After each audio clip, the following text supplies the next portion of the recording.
नमस्कार. तर आता आपण संधिवाताविषयी थोडंसं बोलणार आहोत. तर पावसाळा चालू झाला की संधिवाताचा त्रास हा जाणवायला लागतो. तर त्यामध्ये सांधेदुखी, सांध्यांना सूज येणे, स्टिफनेस या गोष्टी अधिक तीव्र व्हायला लागतात.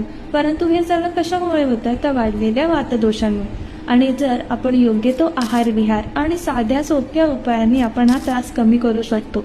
सो त्यामध्ये पहिलं, साध्या तिळाच्या तेलाने किंवा लसूण तेलाने तुम्ही रोज सकाळी आणि रात्री हलक्या हाताने मसाज करू शकता. किंवा नारळाच्या तेलामध्ये थोडंसं लसूण आणि अजवाईन गरम करून ते तुम्ही सांध्यांना लावू शकता.